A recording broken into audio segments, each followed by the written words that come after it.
नमस्कार महाराज मित्रांनो, डबक्यातला कृष्ण बनायला जाऊ नका. काही एक भेटणार नाही. तुम्ही म्हणाल कशाबद्दल चर्चा करतोय? मित्रांनो, जे काही उमेदीचे पोरं आहेत, ज्यांना आयुष्यामध्ये खूप काही मोठं करायचंय, वेगळं करायचंय, त्यांनी घरच्या भांडणीत बघा, ते आई-वडिलांचे भांडणं असतात, सासू-सुनांचे भांडणं असतात, काका-चुलत्यांचे भांडणं असतात, गावात काही भांडणं असतात. त्यांच्या नादी पडलंच नाही पाहिजे. तुम्हाला सांगतो, तुम्ही जन्माच्या पहिलेही त्यांचे भांडणं चालू होते आणि तुम्ही आज मरून गेलात ना, तरी त्यांचे भांडणं मिटणार नाहीत. तुम्ही डबकाचा कृष्ण म्हणजे काय होतं माहिती आहे का? की त्यांच्यासाठी ते डबकं जे आहे ना, त्यांच्यासाठी महाभारत आहे. आणि महाभारतामध्ये त्यांची जी भांडणं होत आहेत, त्या भांडणामध्ये तुम्ही जर पडत असाल ना, ते सोडून तुम्हाला काही भेटणार नाहीये. काही एक भेटणार नाहीये मित्रांनो. तुम्हाला माझं एक उदाहरण, जिवंत उदाहरण एकदम माझ्या आजूबाजूला कोणी असतील ना गल्ली गावामध्ये, तुम्हाला सांगून देतील. एकदम जिवंत सांगतो. आईचे आणि आईचे रोज भांडणं, रोज दांगडो, रोज रोज दणका राहायचा मित्रांनो.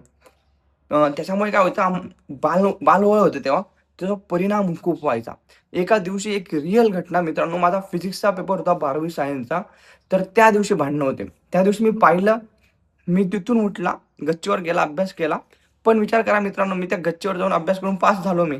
नंतर मी तिथे थांबलो असतो, त्यांच्या भांडणं मोडले असते, त्यांच्या भांडणं मोडण्याच्या नादात माझा पेपर गेला असता, नापास झाला असता, तर कदाचित मी आज तुमच्यासमोर बोलायला नसता.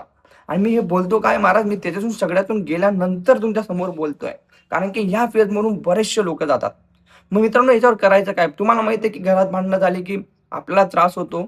आपल्याला भरपूर वेदना होतात. आता काय करायचं? आणि तो जो टाईम आहे, क्वालिटी टाईम, तो तिथून जो आहे तो वाया चालला जातो आपला.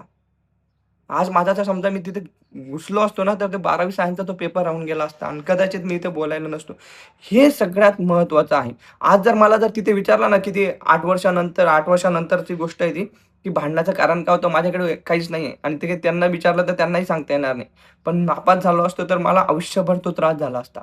त्यामुळे तुम्हाला प्रश्न पडत असेल, याच्यावर उपाय काय करायचा? एकदम सोपा उपाय आहे. उपाय बी सांगतो मी तुम्हाला, एकदम सोपा आहे. त्याच्या पहिले चॅनलला फॉलो करून घ्या. उपाय असा आहे मित्रांनो, की गल्ली गावामध्ये तुमचे जसे समोरच्याचे भांडणं होतात, आपल्याला काही त्रास होतो का? मजा वाटते आपल्याला बघायला. वाह! क्या बढ़िया सीन मिल गया आज. एकदम चांगला पिक्चर आहे आजचा. तसंच घरात जर होत असेल ना, तर असं समजायचं की बाहेरची भांडणं चालू आहेत. आलं का लक्षात? बाहेरचं चालू आहे, हे माझं नाहीच आहे. तुम्ही माझं म्हणाल ना, तुम्हाला त्रास व्हायला लागून जाईल.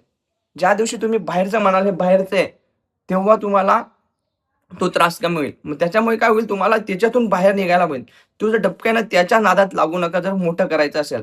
कारण की काय होईल मित्रांनो, तुम्ही त्या डबक्याचे भांडणं म्हणजे त्या डबक्यातलं कृष्ण बनाल जाल ना आणि ते भांडणं सोडूनही टाकाल आणि नंतर 8-10 वर्षानंतर, 20 वर्षानंतर सांगाल, की मला खूप काही करायचं होतं, पण किचकिचे पाय रे, मी इथेच राहून गेलो.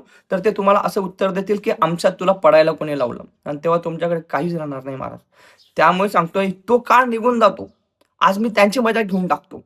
ते आज म्हणतात, की "भाऊ आमच्या भांडणं लावू नको."